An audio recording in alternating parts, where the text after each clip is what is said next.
Hi y'all! I just wanted to make a short little video on how to make the sundial. I wanted to post this video earlier in the week, but I've been super busy at space camp. We do a lot of things. I work like 16-hour days. It's crazy. But anyway, this is going to be a really helpful video for you, I hope. So first things first, when we build our sundial, we need to make sure that we have the right materials. So first we need tape, which I will get in a second. You need a pair of scissors, a protractor, and if you don't have a protractor, there is a printable one as a PDF in the module, so be sure to print that out if you don't have one.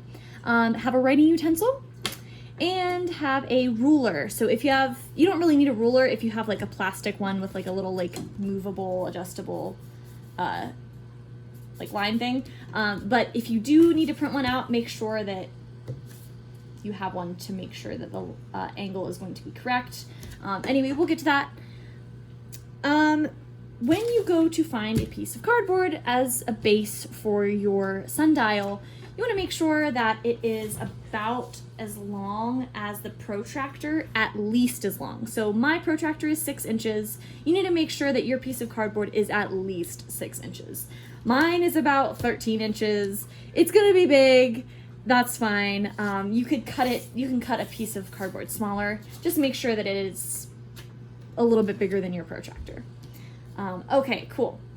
You're gonna also need a second piece of cardboard, and this is to make the gnomon, and you should be reading the entire lab first before you go and start the lab, actually. So you should know what a gnomon is. And this is when the protractor comes in handy. You're going to make your gnomon basically by going like this. The gnomon should be about 40 degrees because that is where the latitude of Columbia is.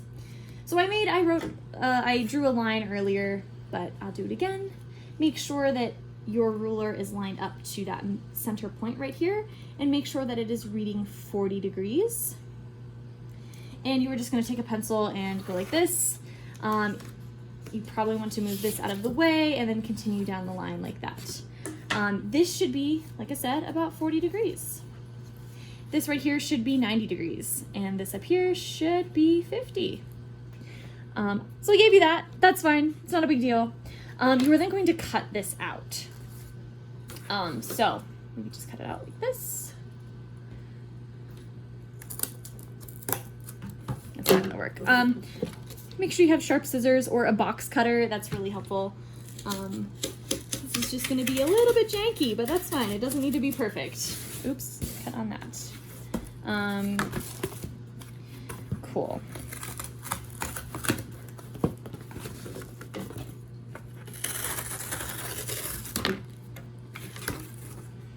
All right, excellent. And since this is not the important part, it doesn't matter. This is definitely the important part right here. This one's not. You need to make sure that this is 40 degrees right here. This gnomon, I forgot to say that this gnomon needs to be exactly the width of your base. So my base is this long. I made sure to cut my second piece of cardboard the exact same length. Maybe it's a little bit bigger. That's fine. But it needs to be at least the width of this base. Like, no questions asked, it has to be. Just for precision and accuracy when building this. And it'll probably go like that. Great. Like I said, the gnomon should be 40 degrees. Now what we're going to do is we're going to find the center point of this piece of cardboard. So that we're going to find the length of it, and then we're going to divide by 2. So the length of this piece of cardboard is about 12. Let's just say it's 12. I'm going to mark the 6 right here. This is where the gnomon will go. This is like your center point right here. So it'll go all the way up. Said your gnomon will be like this. Also, you can use tape to tape up your gnomon. We'll get there in a second. So basically this point right here, let me just for accuracy do half again. This is about 6 inches. We'll just go like this. Cool. That's about it. Like I said, it doesn't have to be absolutely perfect. Not a big deal. So this is going to be noon. This line right here, the center line will be noon. So this one, I'm giving it away.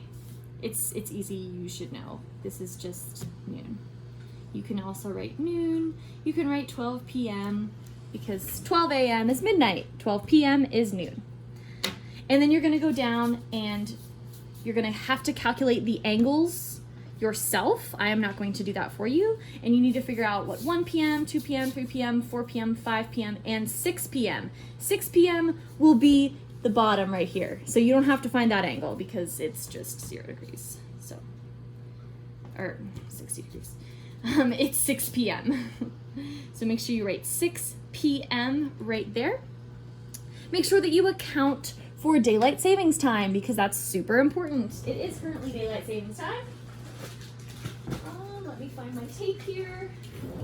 I'm just gonna use Scotch tape. You can use masking tape, duct tape, preferably not painter's tape, but if that's the only tape you have, then obviously use it. And you are going to, like this, actually, you're going to go like this. And you can just tape it down. I'm actually not going to tape it.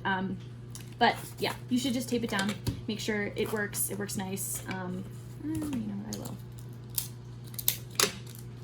It's not hard.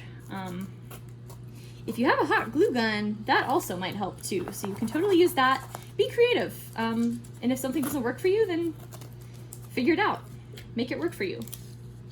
Use your noggin. Use your creativity. So that's just like a simple tape up. Not a big deal. Make sure that when you go and read the lab, if it says show your instructor something before you move on, just ignore that. Obviously that's not the case. We're not in school, so just ignore it, skip to the next question. And when you're doing this, like when you're testing out your sundial, you don't have to be on campus. You don't have to go on to the green or whatever. You could do this at home. Obviously this is an asynchronous online class. Just be at home, it doesn't matter. But make sure it's a sunny day and that you can actually see the sun. Make sure that your gnomon, or that your, not just your gnomon, but your entire sundial is facing true north. So you need to use a compass on your phone and make sure that this gnomon is facing due north. So that would be 0 degrees. And there's compass apps out there if you don't have an iPhone. I know that iPhones have compass app like automatically downloaded to it, so you don't even need to download one. All right, if you have any questions, make sure that you ask me. I may or may not answer you back right away, but you can still ask. Oh yeah, make sure that when you're finding the angles, which will be in a chart in your lab, you use trigonometry because obviously triangles, you use trigonometry. All right, see you later, guys.